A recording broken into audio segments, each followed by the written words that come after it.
Pernah nggak dengar ungkapan ibu tiri tak sekejam ibu kota? Ternyata ungkapan itu benarnya. Ada seorang gadis dari wilayah Kemulung, Kabupaten Cirebon kalau nggak salah. Ya, dia merantau ke kota Jakarta hanya untuk meringankan beban orang tuanya. Bekalnya sederhana aja sih, ijazah SMA. Tapi ternyata niat baik itu tidak selalu berujung baik. Kejamnya ibu kota, kejamnya pertemanan di sana menggiring gadis yang masih lugu ini harus berada di penjara karena narkoba. Assalamualaikum warahmatullahi wabarakatuh. Terima kasih sudah menonton video ini. Kali ini saya akan berkisah mengenai seorang gadis lugu yang meninggalkan desa kecil di Kabupaten Cirebon dengan tujuan untuk meringankan beban orang tua dan hanya mengandalkan ijazah SMA, pergilah dia ke Jakarta. Kisahnya berawal dari seorang anak kedua dari seorang ayah dan ibu yang sangat sederhana dan tinggal di desa di Kabupaten Cirebon. Ayahnya hanyalah seorang petani penggarap, jadi bukan pemilik sawah ya. Petani penggarap itu jadi lahannya milik orang lain, kemudian orang tuanya lah yang menggarap. Sistemnya kalau nggak salah upah atau ketika panen dibagi hasil, dan tentu saja jumlahnya lebih besar pemilik daripada penggarap, petani penggarap istilah di Kabupaten Cirebon. Dengan tujuan ingin meringankan beban orang tua, pergilah, kita sebut saja namanya Indri ya, kita sebut saja namanya Indri. Kenapa saya tidak sebutkan nama aslinya? Karena masalah cerita-cerita yang akan saya sampaikan di sini dasarnya putusan pengadilan. Karena dasarnya putusan pengadilan dan peristiwanya terjadi di tahun 2015 ini. Jadi kalau disebutkan namanya, khawatirnya justru berdampak buruk terhadap anak aslinya, orang aslinya. Apalagi saya tidak menyebutkan dari mana daerahnya, tetapi yang jelas ini memang dasarnya putusan pengadilan. Indri ini merantaulah ke Jakarta, walaupun waktu itu orang tuanya sudah keberatan ya, karena bagaimanapun Indri ini adalah gadis yang lugu, yang tidak paham bagaimana kondisi di sana. Di desa juga dia termasuk anak yang tidak pandai bergaul. Memang kehidupannya rumah sekolah, dan sesekali mengantar makanan ke sawah ketika ayahnya bekerja di sawah. Tetapi karena tekadnya sangat bulat untuk membantu meringankan beban orang tua, maka pergilah Indri ini ke Jakarta. Di Jakarta sana ini atas referensi temannya, dia diterimalah di rumah makan, di sebuah rumah makan. Di rumah makan itu dia bekerja sebagai waitress dan dia berusaha sebaik mungkin ketika saat pelatihan, dia sebaik mungkin mendengarkan arahannya seperti apa sih. Maksudnya apa dengan dia diterima bekerja di situ, kemudian dia bertingkah laku baik, kemudian dia dapat bekerja dengan baik, dia berharap dia akan panjang di situ. Karena dia juga tidak punya pilihan lain mau bekerja di mana lagi. Jadi ketika dia diterima di sebuah rumah makan, ya dia menerimanya itu sebagai berkah gitu. Ya udahlah, saya cuma ijazah SMA, kemudian saya diterima di sebuah rumah makan. Di sana juga disediakan, jadi diberikan fasilitas kos, uang kosnya itu diganti separuhnya. Nah itu yang buat dia meringankan gitu.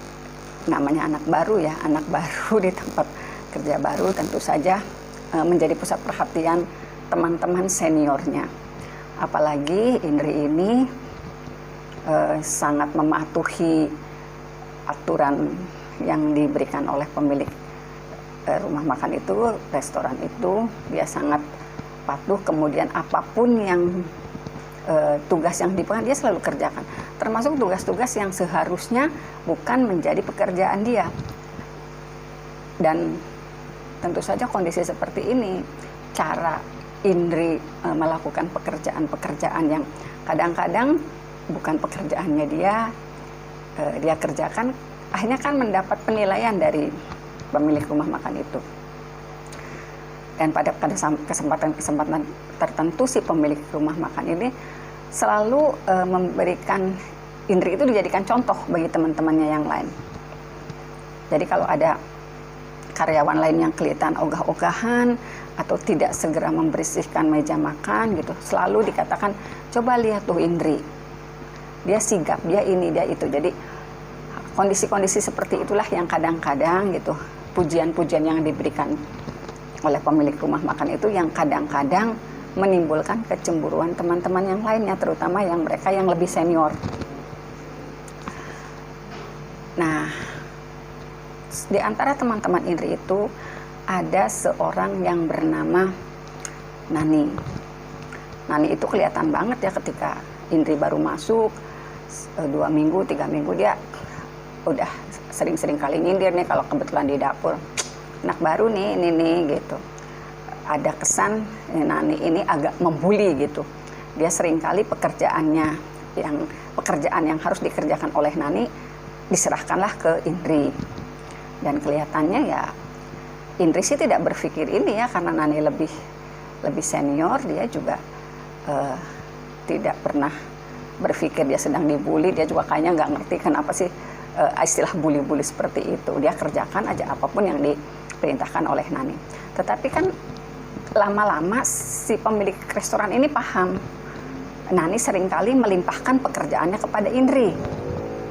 Nah, beberapa kali, 2-3 kali Nani sempat ditegur.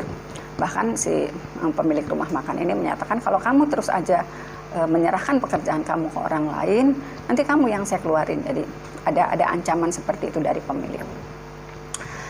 Nah, rupanya Nani ini sakit hatilah. Sebetulnya kalau Indri tidak ada pikiran dia mencari perhatian dari pemilik, atau istilahnya sih anak-anak sekarang istilahnya mencari perhatian berlebihan gitu. Dia cuma ingin bekerja dengan baik aja. Tetapi Nani tidak berpikiran seperti itu. Karena setelah 3 bulan Indri itu bekerja di situ, Nani tuh udah mulai memperlihatkan ketidaksukaannya pada Indri. Dia perlihatkan ketidaksukaannya. Tiba-tiba dia berbicara kepada teman-temannya, dia akan keluar dari rumah makan itu, di Nani itu, dengan alasan sudah tidak nyaman. Katanya dia juga sudah terlalu lama di situ. Dan waktu itu ketika mengatakan pokoknya 2 hari lagi saya resign, saya akan keluar dari rumah makan ini. Sekarang sih kan udah ada yang baru, yang lebih sigap, yang lebih disayang. Dia bahasanya bersindir seperti itulah. Dan Indri ini sepertinya merasa kalau sindiran itu buat dia, tetapi karena dia juga anak yang lugu, dia cuma meminta maaf, ya maaf Mbak kalau kehadiran saya mengganggu Mbak, tapi sama sekali saya tidak berusaha mencari muka. Saya ingin bekerja di sini dengan baik karena penghasilan saya sangat diperlukan oleh orang tua saya gitu. Jadi memang selama 3 bulan bekerja di situ, Indri ini selalu mengirimkan seluruh penghasilannya kepada orang tuanya. Jadi dia hanya ngambil sebagian kecil untuk kepentingan dia. Kepentingan bukan untuk jajan juga ya, karena dia sama sekali nggak pernah jajan di luar. Jadi apapun yang masuk yang dia makan itu betul-betul jatah dari rumah makan itu gitu. Dia juga nyari tempat kos yang paling sederhana karena punya kekhawatiran kalau kosnya agak mahal malah pemilik enggan, karena memang udah ada plafon dibantunya sekian. Jadi dia memang mencari yang termurah. Menjelang Nani ini mau keluar dari rumah makan itu, Nani ngajaklah teman-temannya, 2 orang termasuk Indri ini diajak. Saya mau perpisahan deh, kata. Gimana yuk mampir ke kosan saya gitu. Nanti saya traktir deh makan-makan di sana. Di antara teman-temannya itu hanya 3 orang yang diajak, yaitu Indri, kemudian Eva, kemudian juga Vita. Jadi hanya 3 orang. Yang lainnya tidak ada komunikasi, Nani tidak mengajak kepada teman-teman yang lainnya. Jadi setelah rumah makan tutup, seperti yang dijanjikan, Nani itu mengajak 3 temannya ke tempat kosnya dia. Tempat kosnya itu agak jauh dari rumah makan. Tempat kosnya dia, kemudian, nah ternyata di tempat kosnya Nani itu, ketika Indri, Eva, kemudian Vita itu datang ke tempat kos Nani, di sana sudah ada teman-temannya Nani. 2 orang temannya Nani di situ. 2 orang temannya ini sudah ada di situ. Kayaknya memang sengaja menunggu, karena ya kalau cerita yang disampaikan Nani kan dia akan mengadakan perpisahan sebelum dia meninggalkan kota Jakarta. Dia bahasanya seperti itulah yang disampaikan kepada Indri, kemudian Eva dan Vita. Baru sekitar 10 menit Eva ini, karena tiba-tiba ibunya, orang tuanya datang, alasannya Eva. Jadi Eva duluan lah keluar dari tempat kosnya Nani. Dia bilang, saya terima telepon, ibu saya ternyata datang dari kampung, dia bilang gitu. Akhirnya Eva pergilah meninggalkan kosannya Nani. Selang 10 menit kemudian, Vita lah yang ditelepon dengan alasan adiknya sakit. Kalau Vita memang tidak ini ya, tidak kos, dia memang punya rumah, tinggal bersama orang tuanya.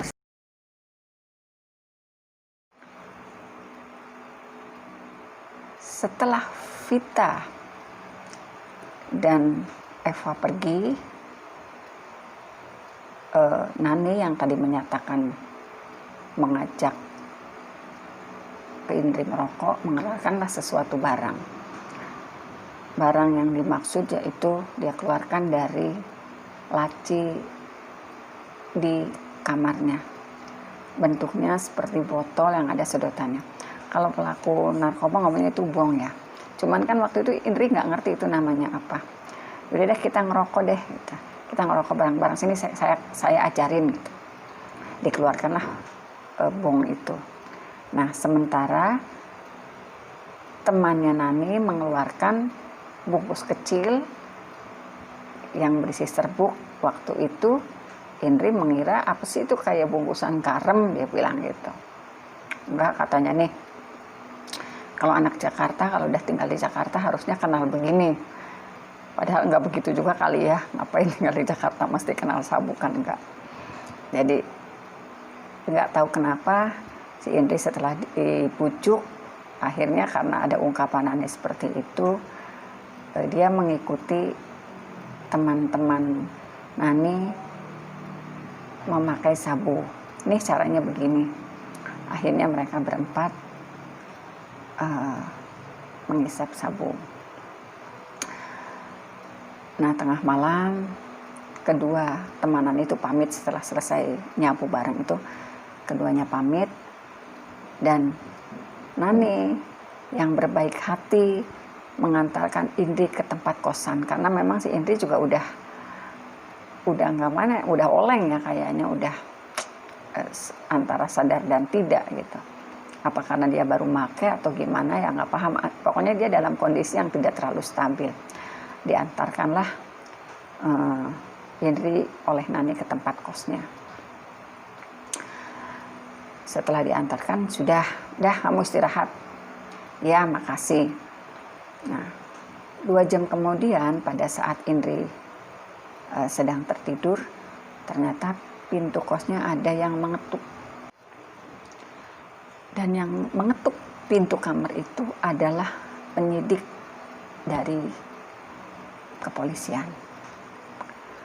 Ditanya apakah benar namanya Indri, kemudian dia mengiyakan, dan akhirnya penyidik meminta izin untuk menggeledah ruangan kamarnya dan membuka tas yang tadi dibawanya, dan didapatilah sebuah bong dan sabu dalam bungkus kecil. Malam itu juga Indri dibawa ke kantor polisi Dan 2 hari kemudian dipanggillah ayahnya. Ayahnya tentu saja sangat terkejut ya, mendengar anaknya dan melihat anaknya berada di tahanan karena menggunakan narkoba jenis sabu. Ayahnya sama sekali tidak menduga kepergian anaknya 3 bulan lalu ternyata membawa bencana besar. Di tingkat penyidikan, Indri dikenai pasal 112 karena memang ada barang bukti berupa sabu ya.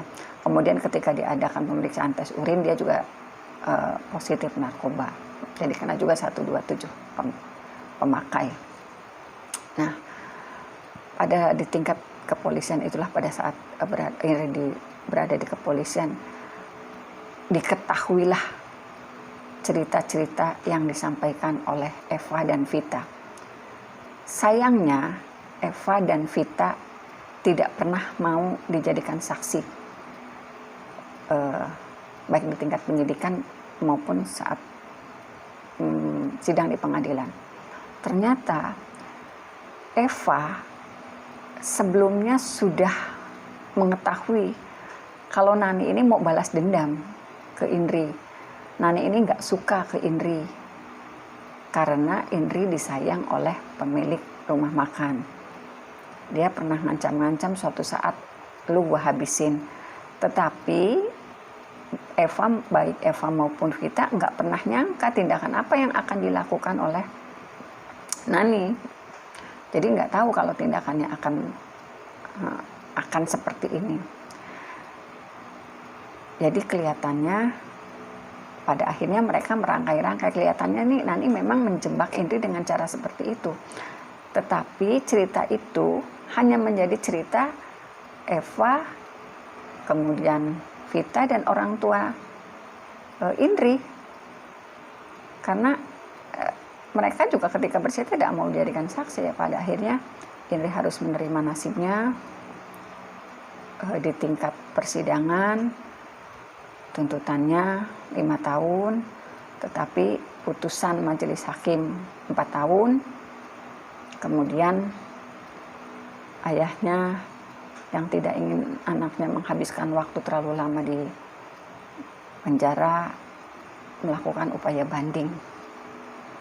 Nah, bandingnya, permohonan bandingnya ternyata berhasil disetujui. Jadi dari hukuman 4 tahun ini turun jadi 1 tahun dengan masa rehabilitasi 3 bulan. Karena permohonan bandingnya dikabulkan, jaksa melakukan kasasi. Tetapi ternyata di tingkat kasasi menguatkan putusan pengadilan tinggi dan tetap menjatuhkan hukuman 1 tahun dengan masa rehabilitasi 3 bulan. Jadi Indri, anak lugu dari desa kecil di Kabupaten Cirebon, ternyata harus menerima nasib seperti ini, kepedihan seperti ini karena ketidaksukaan temannya.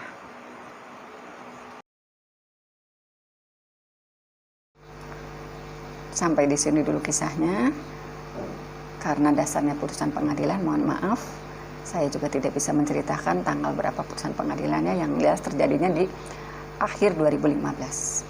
Jadi, kepada siapapun, jauhi narkoba. Karena mendekati narkoba berarti telah terampas masa